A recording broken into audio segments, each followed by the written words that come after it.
이 시간에는 319페이지 68번 통제이론부터 공부하도록 하자고요. 자, 오늘 또 2023년 크리스마스가 지금 저물고 있죠. 자, 오늘과 같은 축제 분위기가 여러분들 인생 내내 계속되기를 기원하는 의미에서 나는 열심히 여러분들을 위해서 강의를 지금 하고 있어요. 부디 여러분들 내년 시험에 꼭 합격해가지고 인생 내내 안정되고 보람된 그런 삶이 될 수 있기를 다시 한번 기원할게요. 자, 68번 보시면은 초기의 통제이론인데, 통제이론의 개척자로 볼 수 있는 학자가 나이스라고 발음하기도 하고 니스라고 발음하기도 하죠. 그래서 니스는 개인이 스스로 욕구를 참아내는 능력인 개인적인 통제력의 개념을 제시해가지고 개인의 통제력이 약화됨으로 인해서 비행이나 범죄를 행하게 된다는 논리를 제시했죠. 그래서 니스의 통제 이론을 개인 및 사회 통제력이라고 이렇게 부르기도 해요.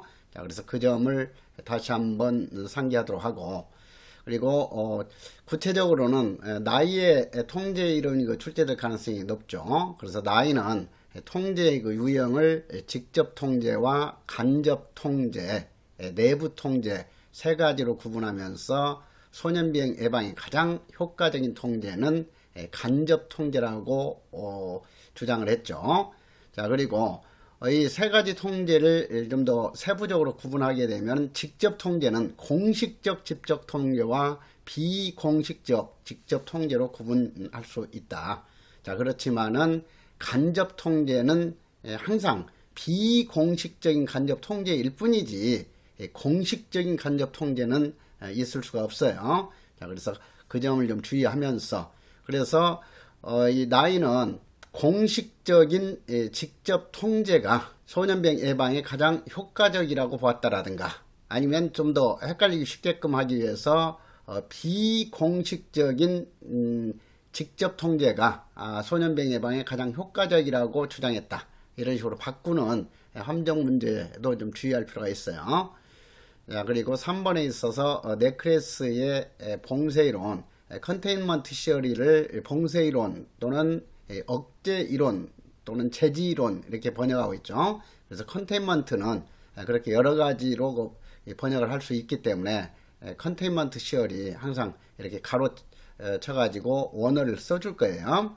그래서 네크레스의 컨테인먼트 시어리는 청소년 비행 요인으로서 내적 배출 요인과 외적 유인 요인, 그리고 한 가지 더 추가한다면 외적인 압력 요인이 있다고 주장을 했죠. 그래서 이런 범죄를 조장하는 요인으로는 세 가지, 내적 배출 요인, 외적 유인 요인, 외적 압력 요인 세 가지로 구분했고, 이 압력 요인과 유인 요인, 배출 요인을 구분하는 문제가 출제가 될 수 있으니까 이 압력 요인에는 뭐 불황이라든가 전쟁이라든가 계층적인 그런 기회의 차별이라든가 여러 가지가 압력 요인이라고 할 수 있죠. 그러니까 압력 요인은 거시적으로 일반적으로 그 집단이나 계층에게 영향을 미치는 범죄 유발 요인이다 하는 거고,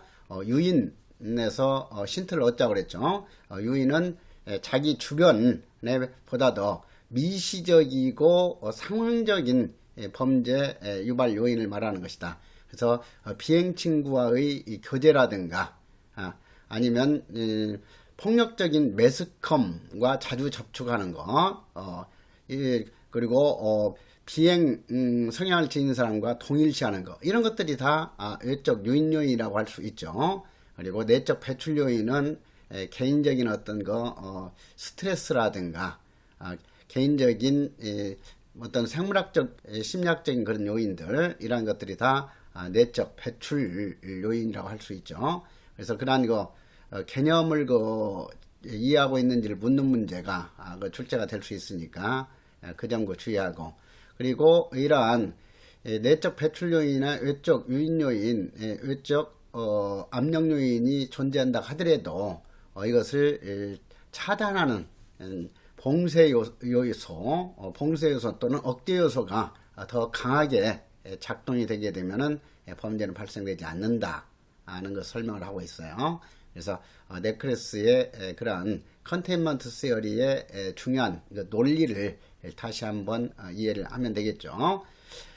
그리고 4번에 있어서 토비는 그 통제이론가로 볼 수 없고 상대적 박탈이론가 중에 한 사람으로 이해를 할 수가 있죠. 자, 그래서 이 상대적 박탈 이론을 제시했던 대표적인 학자가 이 토비와 블라우 부부다 하는 거. 그래서 그런 정도로 알아두면 되겠고, 토비는 그렇게 시험에 자주 출제될 정도로 중요한 학자는 아니에요. 그래서 그런 점을 좀 이해하도록. 여기서도 뭐 통제이론과 틀린 걸로 넣다 보니까 이 토비를 여기에 언급한 것이지, 토비 자체가 중요한 위치를 차지하는 학자는 아니다 하는 점에서 그런 정도로만 알아두시면 되겠어요. 그리고 69번에 있어서 사이커스와 마자의 중화기술이론도 자주 출제가 되고 있죠. 그래서 이 중화기술의 의미는 정당화, 합리화, 변명기술 이런 의미다 했어요. 그리고 이 사이커스와 마자는 코엔의 비행적 하이문화 이론을 가장 대표적으로 반박하는 이론이다 했죠. 그래서 사이커스와 마자와 가장 반대적인 입장에 있는 그러한 이론이 바로 코엔의 비행적 하이문화 이론이다. 그래서 코엔의 경우에는 비행 소년들의 경우에는 비행적 하이문화에 의해서 사회화가 되어 있기 때문에 그들은 그런 비행이나 범죄를 행할 때 죄의식도 느끼지 못하고 어떤 규범 의식을 지니지 않고 있다. 이렇게 설명하고 있지만 사이커스와 마자는 비행소년이건 상습적인 범죄자건 평상시에 규범 의식은 내면화되어 있다. 그래서 어떤 법 위반 행동, 범죄 행동을 할 때 자기가 잘못된 행동이라는 것을 알고 있지만 그런 잘못된 행동이라는 것을 알고 있으면서도 순간적으로 범죄를 범할 수 있게 되는 것은 바로 자기 자신만큼은 그러한 행동을 해도 괜찮다. 이렇게 합리화, 정당화시키는 그런 기술을 발휘하기 때문이다. 그래서 이런 중화기술을 발휘하게 되면 양심의 가책이라든가 주변 사람들에 대한 비난 의식 이런 것을 마비시키기 때문에, 중화시키기 때문에 통제가 약화돼서 범죄 행동을 하게 된다 하는 거였어요. 그래서 사이커스와 마자의 중화기술 이론은 중화기술이 선천적으로 주어지는 것이 아니라 어렸을 때부터 성장하면서 주변 사람으로부터 배우게 되는 것이다. 그래서 중화기술이 이렇게 학습된다는 측면을 강조하면 학습 이론으로 분류해가지고 서덜랜드의 차별적 교제 이론을 수정 보완한 이론 중에 하나로 분류하기도 해요. 그렇지만은 일반적으로 이 중화기술을 발휘하게 되면 통제력이 약화되기 때문에 범죄 행동을 하게 된다.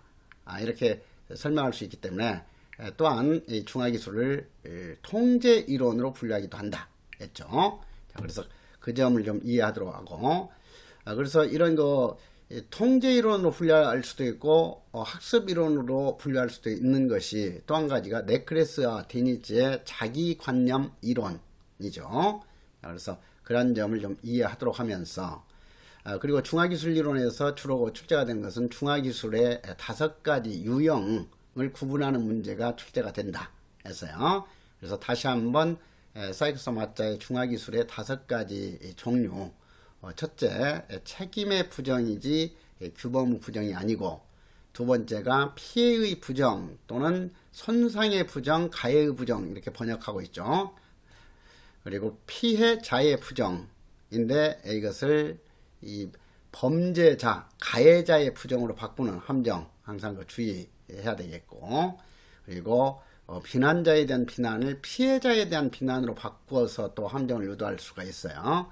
그래서 그 점을 주의하고, 5번째 중화기술 유형이 상위 가치에 대한 호소 또는 고도의 충성심의 호소이죠.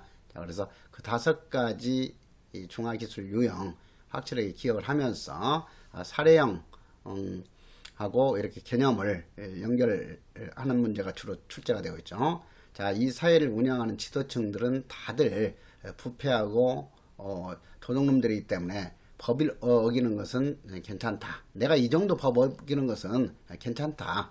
이렇게 부패한 사회에서 이 정도의 법 위반 행동, 이것은 별것도 아니다 하는 거예요. 이런 거 별것도 아닌 나의 법 위반 행동에 대해서 비판하는 그런 거 주변 사람이나 경찰, 성인들이 이런 위선자일 뿐이다 하는 거죠. 자, 이것이 그야말로 비난자에 대한 비난이죠. 그래서 비난자에 대한 그 비난하게 되면은 왜 나만 갖고 그러냐? 전체 대부분의 사람들이 더 심각한 범죄도 많이 범하고 있는데 왜 나만 이렇게 처벌하려고 하고 비난하려고 하느냐 하는 거죠. 자, 그래서 똥 묻은 개가 겨 묻은 개를 나무라 해서는 안 된다 하는 그런 거 논리로서 자기의 법 위반 행동을 정당화시키는 거, 이것이 비난자에 대한 비난이다 하는 거 다시 한번 확인하도록 하고, 역시 70번도 마찬가지죠. 비난자에 대한 비난. 그래서 여기 중화기술의 5가지 유형 세부적으로 그 사례까지 그 정리를 해놨으니까 확실하게 다시 한번 익혀놓도록 하세요. 71번도 다시 한번 보면은 갑이 이 세상은 타락했고 경찰도 부패했다. 바로 비난자에 대한 비난 아니고 네 은혜에 있어서 자신에게 폭행당한 사람에게 네가 힘없는 부녀자를 때렸기 때문에 너는 맞아도 싸다 하는 거. 그래서 너는 마땅히 당해야 할 피해를 당한 것에 불과하기 때문에 진정으로 피해자라고 할 수도 없는 놈이다 하는 논리. 이것이 바로 피해자의 부정이죠. 그래서 그 점을 다시 한번 확인하도록 하고, 72번에 있어서 많은 소년들이 범죄나 비행을 유발하는 환경에 노출되어 있음에도 불구하고 비행을 저지르지 않는 이유는 비행에 대한 절연체가 있기 때문이다. 그래서 서덜랜드의 차별적 교제 이론에 있어서 차별적 반응 문제를 집중적으로 수정 보완한 이론으로 평가받는 것이 네크레스와 디니츠의 자기관념 이론이다 했죠. 그래서 네크레스와 디니츠의 자기관념 이론, 이것이 이제 네크레스에 의해서 컨테인먼트 세어리, 봉쇄 이론 또는 제지 이론으로 발전이 됐다, 이렇게 볼 수 있죠. 자, 그래서 이 비행에 대한 그 절연체, 이것은 바로 나는 머지않아 이 범정국 사람이 될 사람이고 교정본부의 사람이 돼가지고 이런 이 범죄를 범한 사람을 지도하고 바르게 교화시켜 나갈 그런 숭고한 업무를 수행할 사람이다. 이런 긍정적인 자아관념을 지닌 그런 사람들은 웬만한 비행 유혹이라든가 열악한 그런 환경 조건에서도 꿋꿋하게 준법적인 행동을 유지할 수 있다 하는 거죠.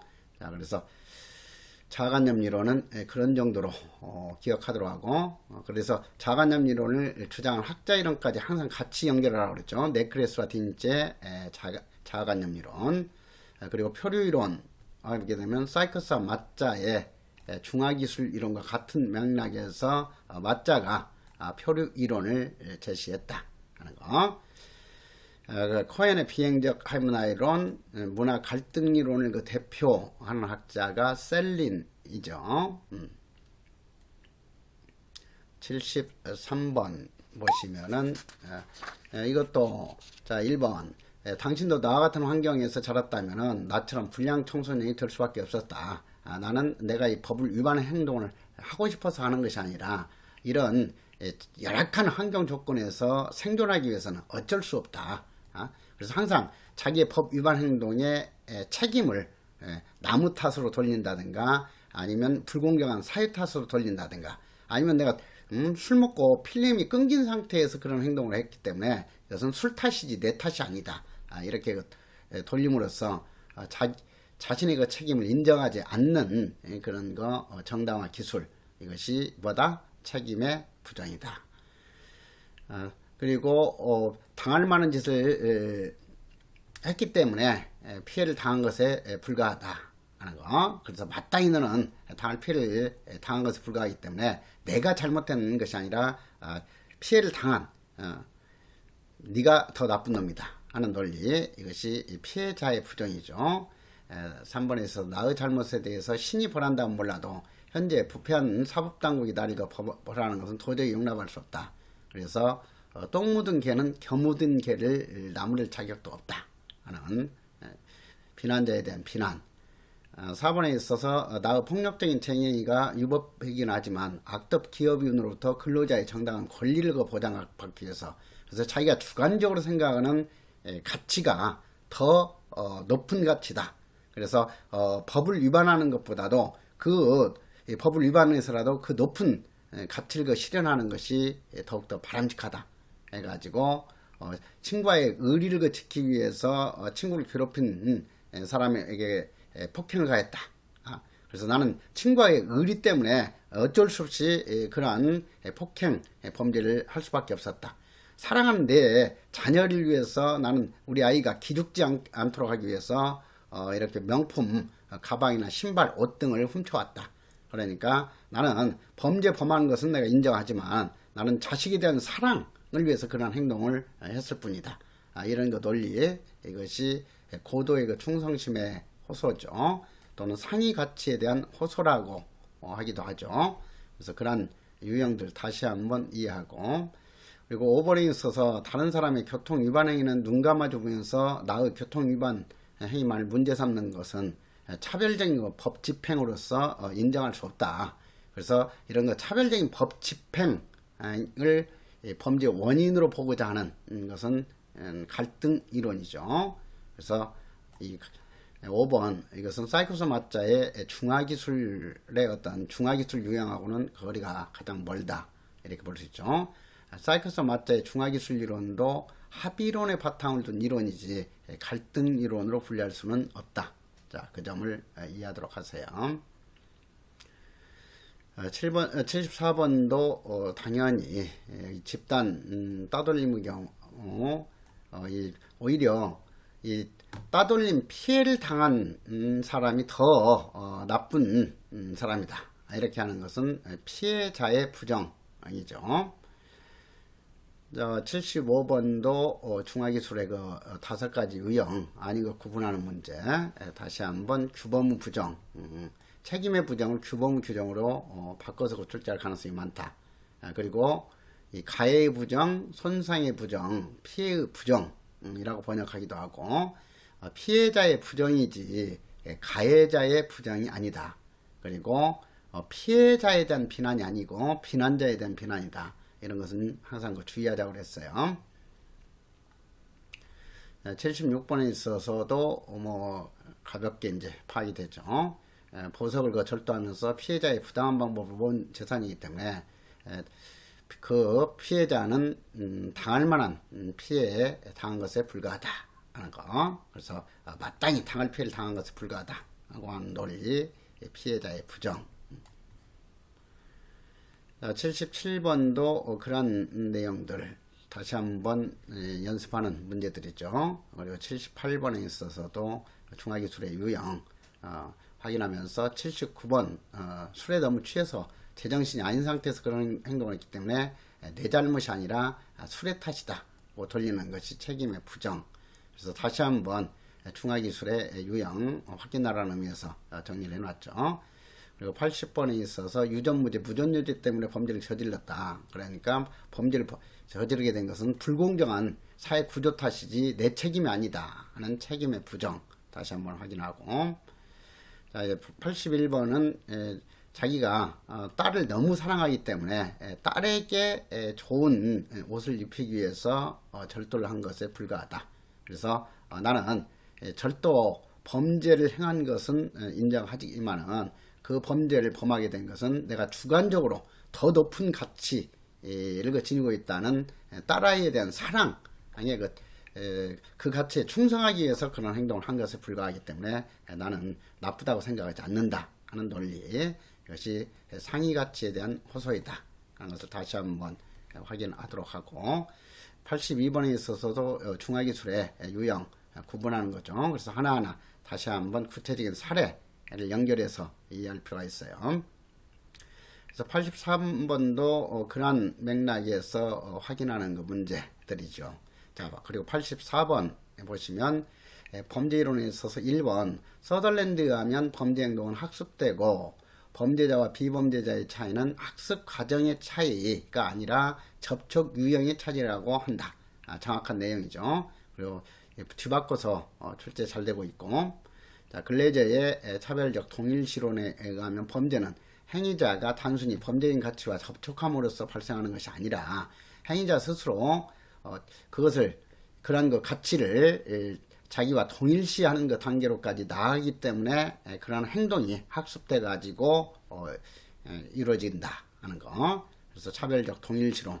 그래서 글래저의 차별적 동일시 이론에 있어서는 그런 학습의 대상이 실존 인물뿐만 아니라 만화의 주인공이라든가 소설의 어떤 캐릭터도 역시 동일시의 대상이 될 수 있다 하는 것을 좀 이해할 필요가 있죠. 그리고 차별적으로 밀접하게 접촉 교제하면서도 그 사람에게 범죄를 학습하지 않는 것은 바로 그 사람을 자기의 동일시 대상으로 삼지 않기 때문인 것이다 하는 거죠. 그래서 이렇게 밀접하게 접촉 교제했다고 해서 모두 범죄 학습이 이루어지는 것이 아니다 해가지고 차별적 반응의 문제까지도 잘 설명할 수 있는 이론이 글래저의 차별적 동일시 이론이다 했어요. 그래서 글래저의 차별적 동일시 이론은 주로 출제가 되는 것이 매스컴을 통한 범죄 학습의 사례를 가지고 많이 출제를 하고 있죠. 그래서 그런 점을 이해하도록 하고, 그래서 사이커스와 마자에 의하면 비행 소년들은 범죄자와 접촉하는 과정에서도 전통적인 규범을 중화시키는 기술을 습득하게 된다. 그래서 이런 전통적인 규범을 중화시키는 기술을 학습을 통해서 습득하기 때문에 학습 이론이라고도 한다 하는 거죠. 자, 그래서 4번에 있어서 머튼의 5가지 적응 유형 다시 한번 확인하게 되면 동조형이냐, 혁신형이냐, 의례형이냐, 도피형이냐, 반역형이냐 하는 거죠. 그래서 문화적인 목표는 부정하지만 목표를 부정한다 하게 되면은 그것은 의례형이죠. 제도화된 수단은 승인하는 유형. 그래서 목적의식 없이 주어진 생활 방식을 그대로 따르려고 하는 그런 행동 방식을 의례형이라고 한다 했죠. 의례형 의식주의. 그리고 85번 강조했던 내용 다시 한번 에이커스의 사회학습 이론에서 중요시하는 핵심 개념 4가지 차별적 교제 또는 접촉, 정의, 데퍼니션, 그리고 차별적 강화, 모방, 이 4가지. 그래서 차별적 강화 관련해서 방금 바로 그 전 시간에 긍정적 강화냐, 부정적 강화냐, 긍정적 처벌이냐, 부정적 처벌이냐, 그 개념 잘 구분해야 한다 해가지고 정리를 했죠. 동일시 개념은 당연히 글래저가 강조했던 개념이다 하는 거. 그래서 이 4가지 핵심 개념과 관련된 해설 내용 다시 한번 확실하게 이해를 해 놓도록 하세요. 86번에 있어서 통제이론 고르는 문제. 베커는 낙인 이론가이죠. 에그뉴는 긴장 이론가이고 일반 긴장 이론, 서덜랜드는 학습 이론가이다. 87번에 있어서 1번 통제이론은 성악설을 바탕으로 하기 때문에 개인이 왜 범죄로 나아가지 않게 되는가를 강조하는 이론이다 하는 거. 개인이 왜 범죄를 범하게 되는가에 초점 맞춘 이론들이 전통적인 사회학적 이론들이다 했어요. 그래서 이 통제 이론에 있어서는 연구의 관점이 180도 전환이 됐다. 왜 범죄를 범하는가? 그 범죄를 범하는 동기나 원인 규명에 초점을 두는 것이 아니라 성악설적인 인간관이기 때문에 인간은 태어날 때부터 당연히 범죄를 범하려고 하는 동기와 원인을 지니고 있다. 이렇게 전제를 해버리는 거죠. 그럼에도 불구하고 우리 사회에 있어서는 대다수 사람들이 범죄를 범하지 않고 살아가는데 그 이유가 무엇이냐? 그 이유는 뭐예요? 통제를 받게 되면 불이익을 당하기 때문에 불이익을 당하지 않기 위해서 준법적인 행동을 유지하는 것이다. 이렇게 설명하고 있죠. 자, 나이 강조했듯이 통제 방법 중 비공식적인 직접 통제가 가장 효율적인 범죄 예방 대책이라고 하였다 하면 틀린다고 그랬죠. 비공식적인 간접 통제지 비공식적인 직접 통제가 아니다. 자, 이렇게 출제하면은 아차하면 순간적으로 이렇게 착각이 돼요. 그래서 그 점을 다시 한번 직접 통제는 비공식적인 직접 통제와 공식적인 직접 통제로 구분할 수 있고, 간접 통제는 당연히 비공식적인 간접 통제만 있는 것이지 간접 통제가 공식적일 수는 없어요. 그러니까 나이가 가장 효율적인 통제 방법이라고 했던 것은 간접 통제이기 때문에, 간접 통제에는 비공식적이란 수식어를 붙이지 않아도 되지만 일반적으로는 비공식적인 간접 통제 이렇게 수식어까지 붙여서 설명을 하고 있어요. 그래서 그 점을 항상 주의하도록 하자. 그리고 네클래스에 있어서는 내적 통제 요소와 외적 통제 요소 둘 중에 어느 한 가지라도 범죄를 조장하는 힘보다도 더욱더 강력하게 작동이 되면은 범죄는 발생되지 않는다고 봤죠. 그렇지 어느 한쪽이 결함이 있다고 해서 범죄가 발생되는 것은 아니다 하는 것을 좀 주의할 필요가 있어요. 외적 통제 요소와 내부적 통제 요소 중 어느 한 가지만 제대로 작동되어도 범죄는 방지될 수 있다고 본 것이지, 두 가지 모두가 제대로 작동되어야만 범죄가 방지될 수 있다고 본 것은 아니다. 또 그렇게 변형시켜서도 출제할 수 있으니까 그 점 주의하도록 하고요. 네클스와 틴치의 봉쇄이론 내지 억제이론 다시 한번 이해를 하면은, 1번 범죄나 비행으로 이끄는 그 힘이 있더라도 차단하는 힘이 강하면 범죄나 비행이 통제된다고 보았다 하는 거. 그래서 범죄나 비행을 이끄는 힘, 범죄를 조장하는 외적 압력과 외적 요인, 내적 강요가 존재한다 하더라도 범죄는 발생되지 않을 수도 있다 하는 것 논리를 이해하도록 하고, 2번 나쁜 친구는 범죄나 비행으로 이끄는 유인 요인. 자, 유인 요인이니까 맞는 내용이죠. 그래서 나쁜 친구와 교제하는 것, 이것은 유인 요인 것. 부정적인 그런 거, 매스컴과 자주 접촉하는 것도 유인 요인이지 압력 요인이 아니다. 그래서 압력 요인과 유인 요인을 구분하는 문제, 항상 주의하라고 그랬어요. 좌절감에 대한 내성은 당연히 내적인 봉쇄 요소, 내적인 억제 요소인 거죠. 긍정적인 자아관념도 내적 봉쇄 요인으로서 가장 중요시되고 있다 하는 거.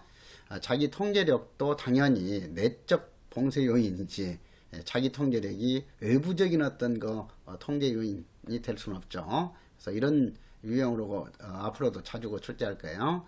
다음 5번 외적 봉쇄 요인이 약하더라도 내적 봉쇄 요인만 강하다면은 범죄나 비행은 통제될 수 있다.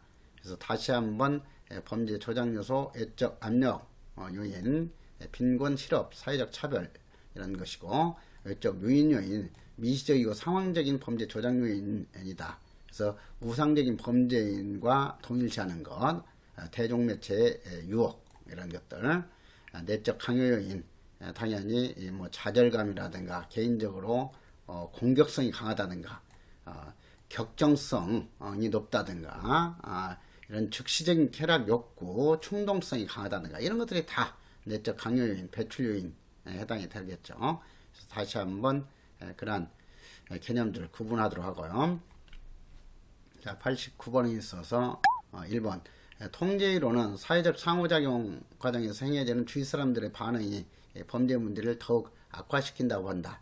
그래서 사회적 상호 과정에서 행해지는 주변 사람들의 부정적 반응이 범죄 문제를 더욱 악화시킨다고 본다. 자, 부정적 반응을 강조하는 이론, 사회적 반응 이론, 즉 낙인 이론이죠. 이번에 있어서 통제 이론은 특히 하층 계급의 중범죄를 설명하는데 적절하다. 통제 이론은 가벼운 소년 비행이나 가벼운 범죄 설명에는 적합하지만 심각한 중대 범죄를 설명하는 데는 적합하지 않다는 평가를 받고 있죠. 그리고 이 통제 이론은 사회 과정 이론, 미시 범죄학 이론이기 때문에 계층과 상관없이 모든 계층의 범죄를 설명하는 데는 적절하다고 할 수 있죠. 자, 그래서 하층 계급의 범죄를 설명하는데 적절하다 하는 것도 맞지가 않고, 중범죄를 설명하는데 적절하다는 것도 맞지 않는다 하는 것을 이해하시면 되겠고요. 자, 3번. 허시는 개인이 사회적인 활동에 대한 참여가 높을수록 일탈 행동의 그 기회가 증가해서 비행이나 범죄를 저지를 가능성이 많다고 보는 것이 아니라, 바쁘게 인습적인 생활에 참여하는 사람들은 비행이나 범죄를 범할 시간이 없기 때문에 범죄를 범할 가능성은 낮아진다고 봤죠. 할 일 없이 빈둥거리는 실업자나 학교에 가지 않는 그런 그 비행 소년들이 범죄를 범할 가능성이 많다고 봤다. 자, 그래서 허쉬가 사회적 결속력을 결정하는 4가지 개념을 그 제시했던 거 출제 잘 되죠. 그래서 어태치먼트, 애착, 커미트먼트, 전념 또는 관여 이렇게 번역하고 있죠. 인발브먼트, 참여, 그리고 비리프, 믿음 또는 신념, 그 4가지 사회적 결속력을 결정하는 개념 4가지는 확실하게 알아두도록 해야 된다. 자, 나이 다시 한번 확인했죠. 사회 통계 방법을 직접 통계, 간접 통계, 내부 통계로 나눴지 직접 통계, 간접 통계, 외부 통계로 나눴다. 이렇게 살면서 또 내자하고 외자를 바꿀 수도 있으니까 그런 점을 좀 주의하도록 하고, 소년비행 예방에 가장 효율적인 것은 방금 전에도 봤듯이 비공식적인 간접 통계이지 비공식적인 직접 통계가 아니다.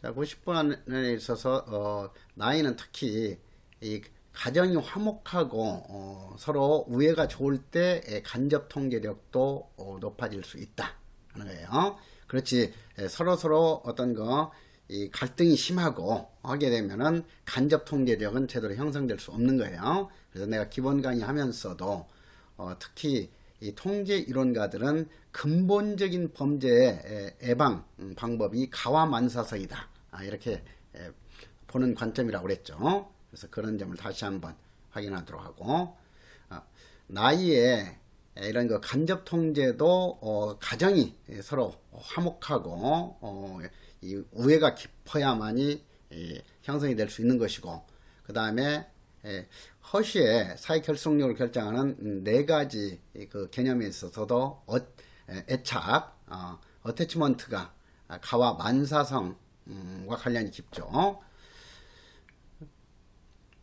자, 그래서 그런 점들을 좀 이해하도록 하고, 그 다음에 네크레스와 디니치의 자기관념 이론에 있어서도 어렸을 때부터 사랑과 관심을 많이 받고 자라는 사람들이 긍정적인 자아관념이 형성된다, 이렇게 설명할 수 있기 때문에 또 그렇죠. 그래서 그런 것들을 이해하도록 하고, 그래서 이번에 있어서 네크레스의 봉쇄 이론에 있어서 청소년 비행 요인으로서 내적 배출 요인과 외적 유인 요인이 있다고 하였다. 자, 그래서 내적 배출 요인과 외적 유인 요인 2가지만 언급했다고 해서 틀린 것은 아니죠.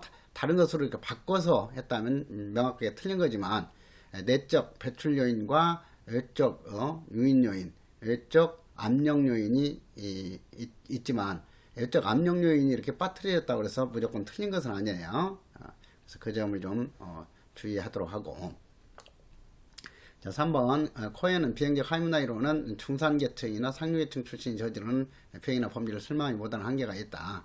그래서 사회적 구조적 이론은 모두 이런 중상류계층의 범죄를 제대로 설명하지 못한다는 한계가 있다는 것.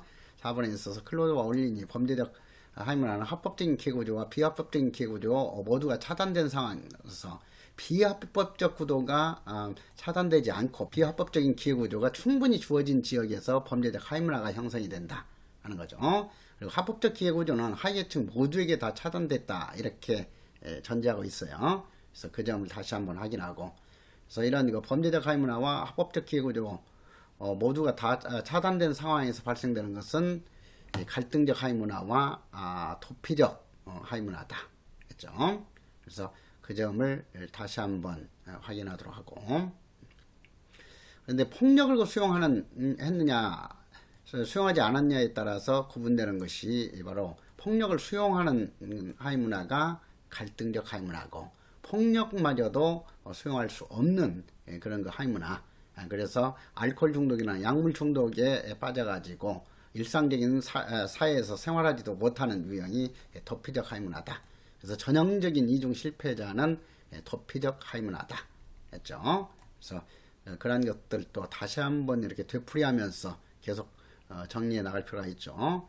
그래서 91번에 있어서도 통제이론 다시 한번 통제이론은 성학설의 바탕을 두고 있기 때문에 왜 범죄 행위로 나아가지 않고 합법적인 행동을 하는가에 초점을 맞추고 있다. 그래서 나이스의 개인의 통제력과 범죄의 관계를 주목했다. 그래서 개인 및 사회 통제 이론 또는 자아 또는 초자아적인 통제 이론 이렇게 불려지고 있다 했어요. 그리고 나이스와 나이도 항상 잘 구분해야 되겠죠. 나이스는 통제 유형을 직접 통제, 간접 통제, 내부 통제로 구분하였다. 이렇게 또 나이스하고 나이를 뒤바꾸는 함정 문제가 출제될 수도 있으니까요. 자, 3번 통제이론은 공통된 견해는 생물학적, 심리학적 혹은 사회적 특정 요인이 사람으로 하여금 범죄에 빠지게 한다. 이것은 범죄의 동기와 원인을 중시하는 그런 이론들이지, 이 통제이론은 당연히 모든 사람들이 범죄에 빠지게 되는 그런 성향을 지니고 있다. 이렇게 전제한다고 그랬죠. 그래서 성악설과 전혀 맞지 않기 때문에 3번 내용은 틀린 내용이 되는 거고. 자, 그 다음에 5번에 있어서 허쉬는 범죄 발생의 그 통제 요인으로서 개인이 학교, 가족, 이웃 등 일상사회와 맺고 있는 유대, 연대를 주장했다. 그래서 사회와의 어떤 유대가 강화되게 되면 비공식적인 통제가 높아지기 때문에 범죄가 잘 통제가 된다 하는 그 논리죠. 자, 그래서 다시 한번. 그래서 네크레스는 긍정적인 자아관념이 청소년 범죄 환경의 압력과 유인으로부터 보호한다고 주장했다. 그래서 긍정적 자아관념에 의한 그 통제를 강조하기 때문에 이 네크레스의 봉쇄이론을 셀프 시어리, 자아이론이라고도 부른다 하는 것까지 공부를 했었어요.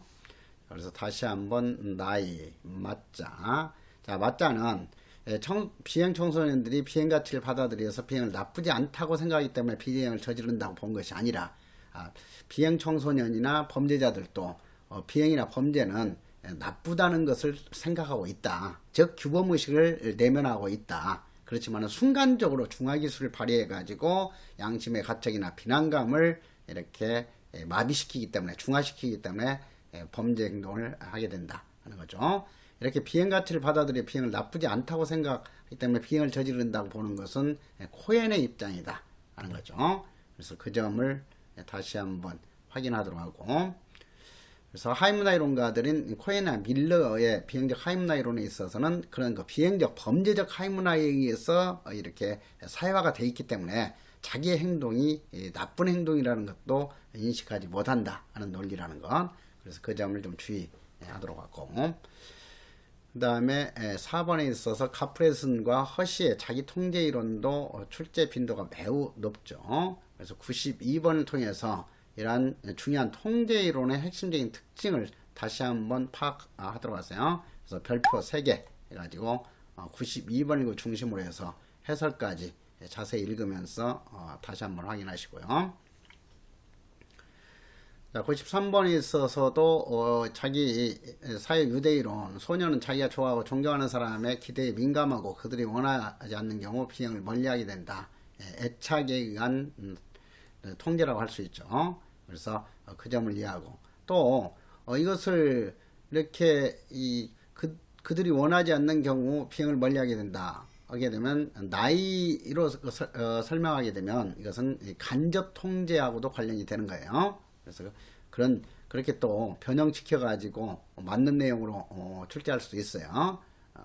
나이의 간접 통제하고도 관련된 내용이다 하는 거. 자, 2번 아노미 이론에 있어서는 중산층 문화에 적응하지 못한 하위계층 출신의 소년들이 자신의 궁지에 빠뜨렸던 문화와 정반대 문화를 만들었다 하면 바로 떠오르는 것이 코엔의 반항 형성 과정이고, 3번에 있어서 소년병에 있어서 직접적인 대면 접촉보다 자신의 행동을 평가하는 준거 집단의 성격이 더욱 중요하게 작용한다고 보는 논리는 글래저의 차별적 동일시론이다. 이렇게 바로바로 구분이 돼야 돼요. 소년은 범죄를 유발하는 힘, 범죄를 차단하는 힘보다 강할 때 저지르게 된다고 하는 것은 네크레스의 견제 이론이다. 자, 94번에 있어서도 가볍게 풀리는 내용이죠. 그래서 허쉬나 다른 그 통계론가들은 모든 사람은 잠재적으로 법 위반자라고 가정한다. 이 성악설에 바탕을 두고 있다 하는 거죠. 그리고 이번에 있어서 인간의 자유의지와 도덕적인 책임감을 강조하는 것은 고전주의 범죄 이론이라고 할 수 있죠. 그리고 3번에 있어서 범죄율은 이웃 공동체의 생태학적인 특징과 결부된다. 즉 사회 해체가 심한 그런 그 생태학적인 그 특징이 범죄율을 높이는 요인이다 하는 것은 사회 해체 이론 등 생태학적 범죄 이론이죠. 범죄인은 다른 사람과의 상호작용으로 학습된다. 당연히 서덜랜드의 차별 교제 이론과 같은 그런 학습 이론이라고 할 수 있죠. 자, 그래서 네 가지 결속력을 결정하는 요소, 개념, 애착, 감성적으로 다른 사람과의 맺는 유대를 말하는 거죠. 그 다음에 인발브먼트, 하루 24시간 중에서 인습적인 그 생활에 참여하는 시간이 어느 정도 되느냐 하는 거죠.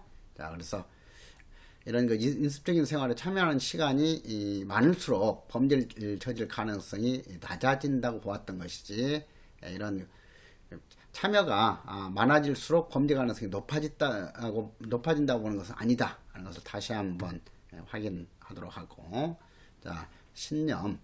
이것은 지역사회가 청소년들의 그 초기 비행 행동에 대해서 과잉 행동을 하지 않고 꼬리표를 붙이지 않는 것을 말한다 하는 것은 바로 이어서 공부하게 되는 낙인 이론의 핵심 논리이죠. 낙인 이론가 중에서도 특히 탄넨바움의 악의 극화 이론에서 강조했었던 거죠. 자, 그래서 이것은 신념하고 전혀 관련이 없기 때문에 틀린 내용이 되는 거고, 그 다음에 관여, 커미트먼트를 이렇게 엉뚱하게 관여라고 번역한 책들이 많기 때문에 이 해경간부 시험에서는 그런 문제점을 알고 있는 분이 그 출제를 했기 때문에 이렇게 관여 또는 전념 이렇게 친절하게 해줬죠. 근데 일반적으로 시험에 있어서는 그냥 이 원어 가로도 없이 관여 이렇게 그 출제할 수도 있으니까 그런 점을 좀 주의할 필요가 있어요. 그래서 관여 또는 전념 또는 헌신에는 관습적인 그 활동에 소비하는 시간과 에너지, 노력 등으로 시간과 노력을 투자할수록 비행을 저지름으로써 잃게 되는 손실이 커져서 비행을 저지르지 않는 것을 말한다. 그래서 기본 강의에서도 강조했듯이 이것은 여러분들을 생각하면 된다.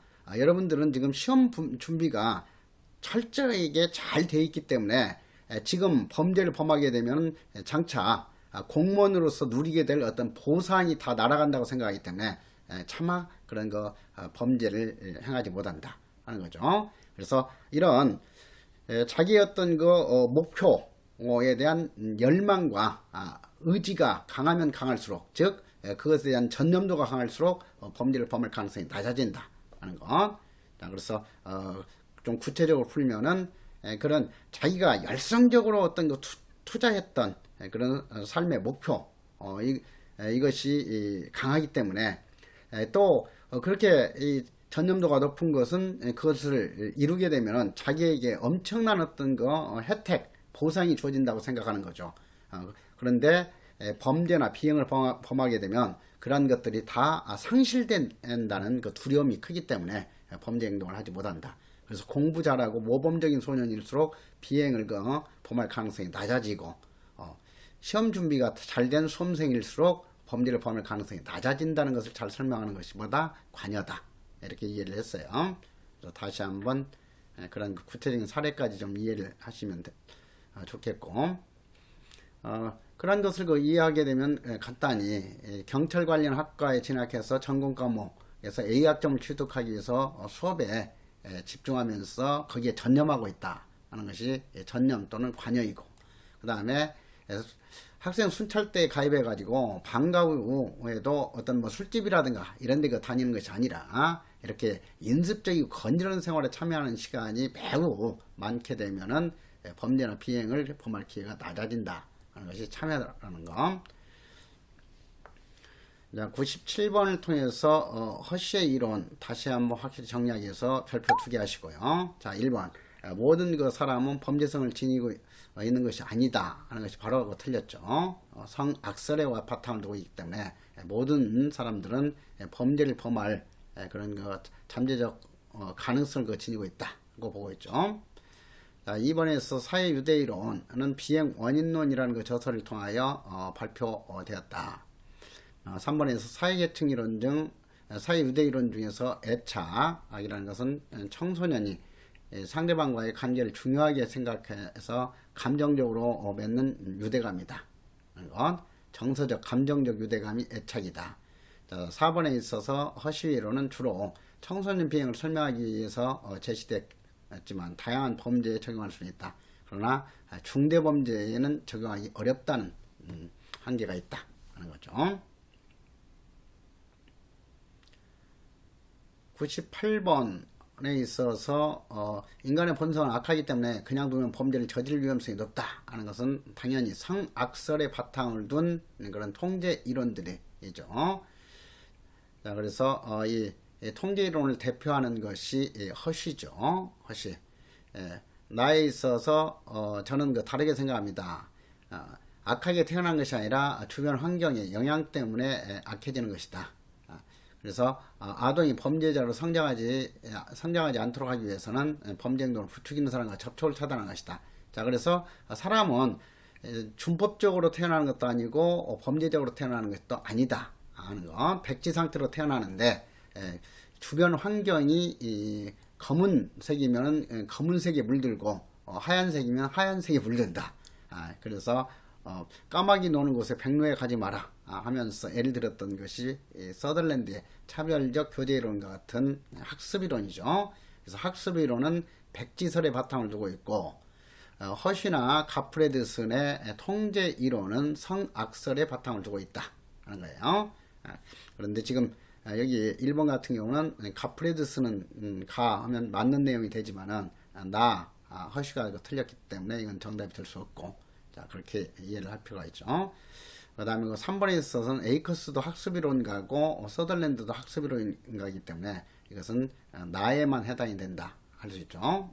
백지설. 자, 그래서 그런 점을 주의하도록 하고, 그 다음에 4번에 있어서 가프레드슨과 에이커스인데 이것도 좀 상대적으로 정답이 될 소지도 있어요. 그래서 이것은 그렇게 정확한 출제는 아니에요. 그렇지만 항상 정답 가릴 때는 보다 더 상대적으로 더 옳은 것 또는 더 틀린 것 이렇게 정답을 가릴 수밖에 없기 때문에 이런 거 문제 풀 때는 좀 주의할 필요가 있어요. 그래서 가장 직접적으로 이런 성악설적인 인간관을 제시했던 사람이 허쉬이기 때문에 허쉬, 그리고 서덜랜드는 대표적인 그런 학습 이론가이죠. 자, 그래서 그 점 때문에 2번을 정답으로 한 거예요. 99번에 있어서 가프레슨과 허쉬의 자기통제 이론은 최근에 출제 비중이 매우 높죠. 그래서 별표 3개 해가지고 확실하게 정리하도록 하죠. 자, 1번 범죄를 설명함에 있어서 청소년기 경험하는 다양한 환경적인 영향 요인을 충분히 고려하지 않는다는 비판이 제기되어 왔다. 자, 그래서 가프레슨과 허쉬의 자기통제이론에 대한 비판을 묻는 문제죠. 자, 범죄를 설명함에 있어서 청소년기에 경험하는 당연한 환경적인 영향 요인을 충분히 고려하지 않는다는 비판을 받고 있다. 왜 그래요? 가프레슨과 허쉬는 자기 통제력은 어렸을 때의 건전한 양육 과정을 통해서 형성이 돼가지고 8에서 10세 무렵까지 형성이 되게 되면 평생에 걸쳐서 한번 형성됐던 자기 통제력의 수준은 뒤바뀌지 않는다 하는 거예요. 자, 그렇기 때문에 이런 청소년기에 경험하는 여러 가지 환경적인 요인은 자기 통제력에는 어떤 영향도 미치지 않는다 이렇게 보기 때문에 이것은 가프레슨과 허쉬의 주장이지만은 청소년기 경험한 다양한 환경적인 요인에 의해서도 범죄를 범하는 경우가 있기 때문에 이런 것을 충분히 설명하지 못한다는 비판이 제기되고 있다 하는 거예요. 그래서 가프레슨과 허쉬의 자기 통제력의 어떤 안정성, 변하지 않는 특성 이것을 전제로 해야만이 1번 비판을 이해할 수가 있죠. 자, 2번 가프레든과 허씨는 어린 시절에 형성된 자기 통제력의 결핍이 범죄의 원인이라고 봤다. 그래서 이런 자기 통제력의 결핍이 뭐 하위계층의 범죄건 중상위계층의 범죄건 어떤 민족의 범죄건 어떤 형태의 범죄건 모든 범죄의 원인이 된다고 설명하고 있기 때문에 가프레든과 허씨의 자기 통제 이론을 일반 이론이라고 하는 거예요. 그래서 범죄 일반 이론이라는 그 제목으로 이 이론을 제시를 했었죠. 자, 3번 가프레든과 허씨는 성인기의 사회 유대 정도가 한 개인의 자기 통제력을 변화시킬 수 있다고 주장한 것이 아니라 방금 전에 설명했듯이 자기 통제력은 전혀 변화되지 않는다고 봤다. 그렇기 때문에 어떤 청소년기의 환경 변화라든가 그리고 교정시설에서의 교화 개선 프로그램의 효과 이런 것은 인정될 수 없다고 본다는 거. 다만 똑같은 그 자기 통제력 수준을 지니고 있다 하더라도 범죄 기회가 주어지느냐 주어지지 않느냐에 따라서 범죄의 정도는 달라질 수 있다. 이렇게 보고 있는 것까지는 이해할 필요가 있죠.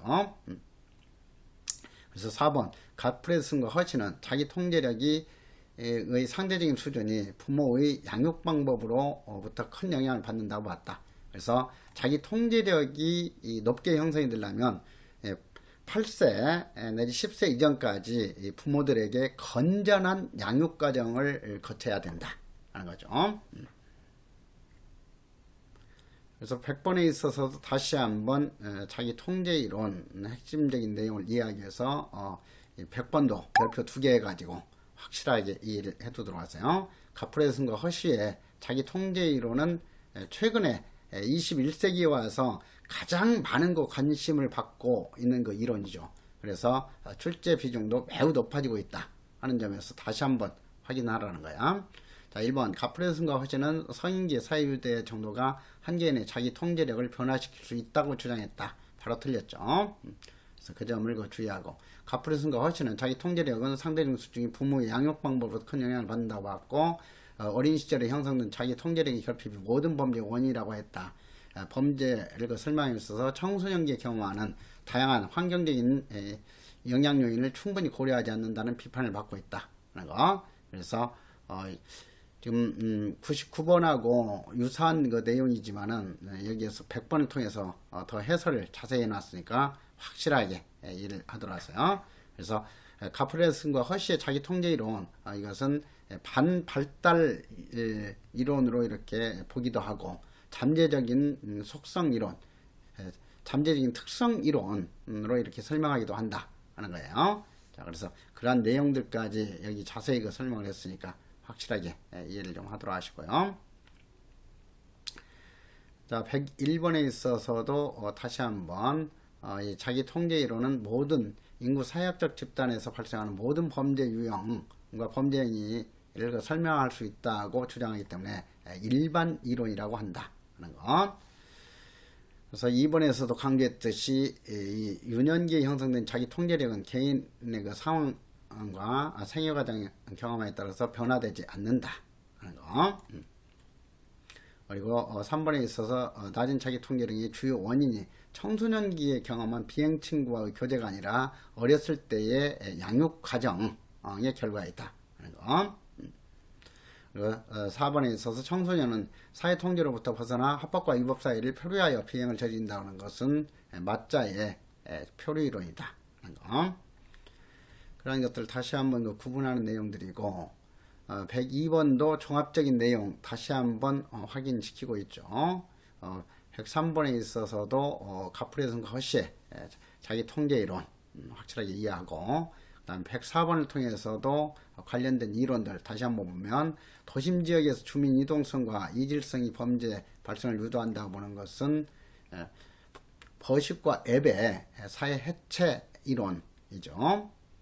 그리고 지하철의 정복 경찰관이 순찰을 강화하게 되면 범죄가 감소했다 하는 것은 바로 디터런스 세어리, 억제이론, 제지이론 또는 견제이론 이렇게 번역하잖아요. 그래서 현대 고전주의론인 억제이론에 의하면 이 정복 경찰관들이 순찰이 많아지게 되면은 범죄를 범하려고 하는 사람들이 내가 검거될 가능성이 많구나.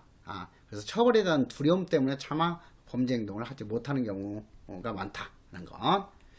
자, C. 부모와 애착이 강한 청소년일수록 피해 가능성이 낮아진다. 허쉬의 사회의대 이론에 있어서 애착 개념. 그리고 청소년 비행의 가장 강력한 원인은 비행 친구에 있다. 서덜랜드의 차별적 교제 이론은 친구 따라 강남 간다. 비행 친구와 차별적으로 접촉 교제하기 때문에 그런 범죄를 범해도 괜찮다는 가치와 태도를 학습해 가지고 범죄를 범하게 된다. 였죠. 그리고 어렸을 때부터 찍히면 죽는다. 낙인 이론. 그래서 이런 거 부정적인 반응이 이 범죄의 중요한 원인이 된다. 이렇게 보는 것이 낙인 이론이었죠. 그래서 낙인 이론을 사회적 반응 이론이라고도 한다. 했던 거. 그래서 다시 한번 105번을 통해서 허쉬의 사회 통계 이론의 4가지 유대를 확실히 정리하도록 하세요. 그래서 별표 하나 해가지고 다시 한번 4가지 정리하도록 하고. 자, 그 다음에 106번에 있어서도 이번 허쉬는 사회 통계 이론을 통해서 법 집행기가 아니고 통제가 범죄를 이야기하는 그 과정을 설명했다. 그래서 법 집행기관의 통제가 잘못됐기 때문에 이 가벼운 범죄에 대해서도 교정한답시고 이렇게 처벌을 함으로써 사회생활을 하는데 큰 지장을 주어가지고 범죄를 더욱더 많이 범하게 만든다 하는 것이 낙인 이론이죠. 그래서 그 점을 다시 한번 이해하는 문제고, 그리고 낙인 이론에 있어서 대표적인 학자가 네머트인데, 네머트는 1차적 일탈과 2차적 일탈 개념을 제시한 학자로서 기억을 해야죠. 그래서 1차적 일탈과 2차적 일탈 개념, 이것을 탄넨밤이나 베커로 바꾸는 문제가 자주 출제가 될 거예요.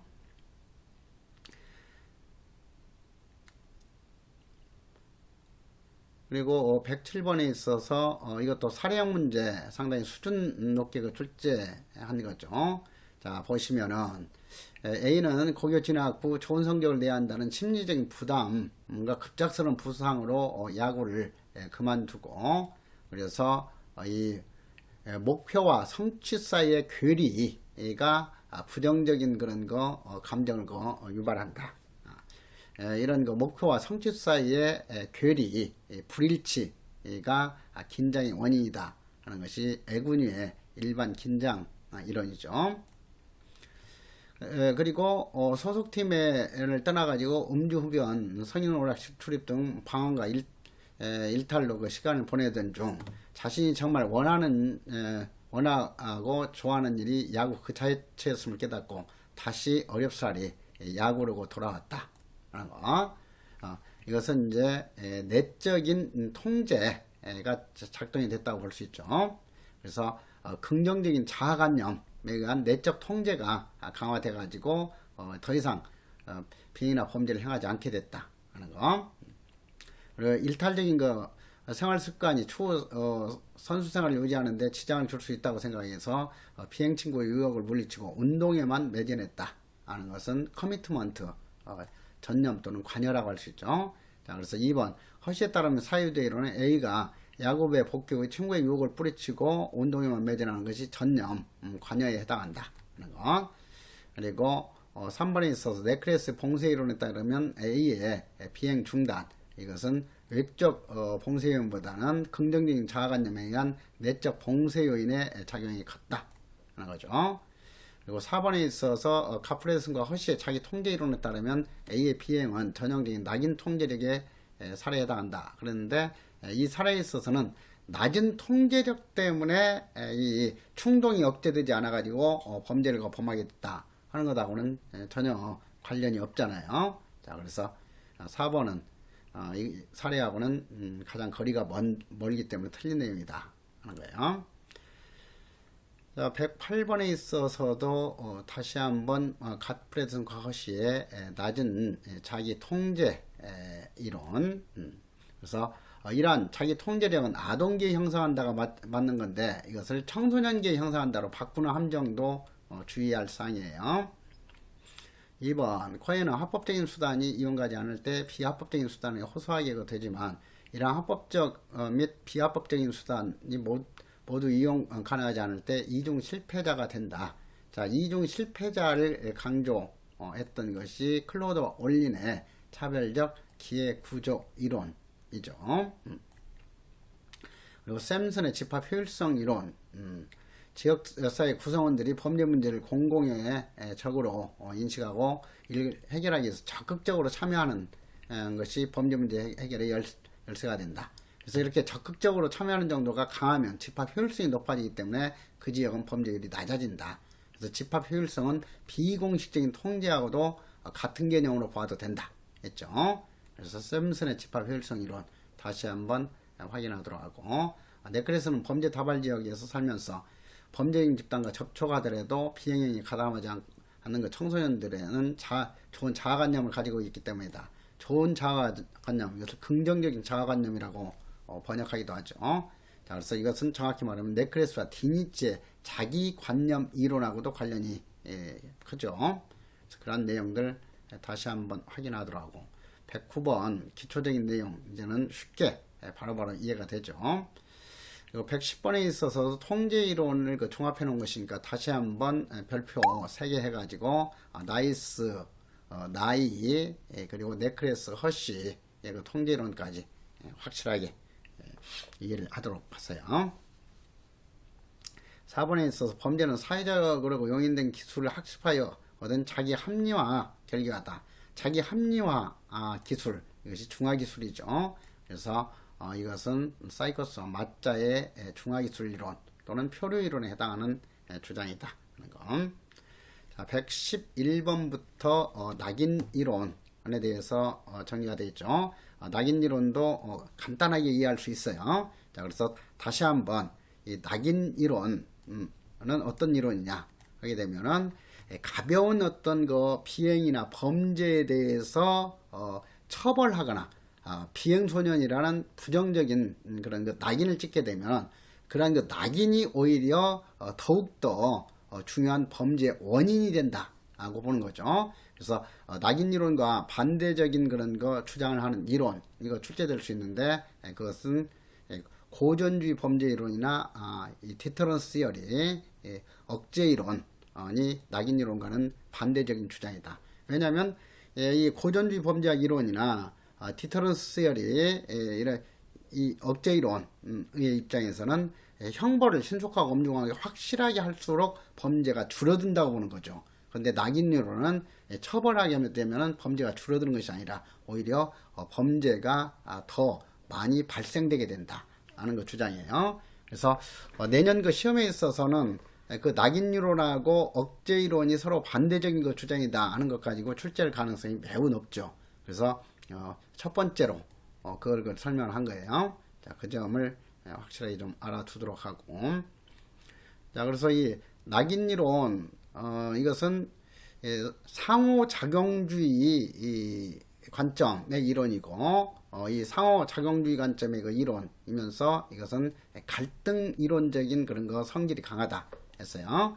근데 일반적으로 갈등 이론들은 거시적인 어떤 사회 구조와 관련해서 설명되는 이론이기 때문에 거시 범죄학 이론에 해당이 돼요. 그렇지만 낙인 이론은 낙인 찍힌 사람이 어떻게 그 부정적인 자아관념을 형성하게 되고 부정적인 자아관념이 형성돼 가지고 이렇게 자주 범죄를 범하게 되는가, 이런 거 낙인 찍힌 사람의 그런 삶의 과정에서 나타나는 여러 가지 특성, 이런 것을 설명하기 때문에 이 낙인 이론은 거시적 수준의 이론이 아니라 미시적 수준의 이론이다 하는 것이 그 특징이에요. 자, 그래서 이 낙인 이론은 갈등 이론적인 관점이다 하는 것을 이해하면서 그리고 이 낙인 이론이 1960년대 미국에서 큰 관심을 끌었고, 이 낙인 이론의 영향을 받아 가지고 1970년대에는 비판 범죄학 같은 마르크스주의 범죄학 이론도 큰 관심을 끌게 됐다. 그리고 뭐 1970년대 후반 80년대 오면서 이런 낙인 이론에 대한 관심이 좀 약해졌지만은 그 후에 또다시 낙인 이론의 관심을 끌어올리는 계기를 마련한 그런 학자들이 있다 하는 것이 설명이 되고 할 거예요. 그래서 이 낙인 이론은 갈등 이론과 같은 맥락에서 이해할 필요가 있기 때문에 다음 시간에 낙인 이론부터 나가도록 할게요. 오늘은 여기까지 하도록 할게요.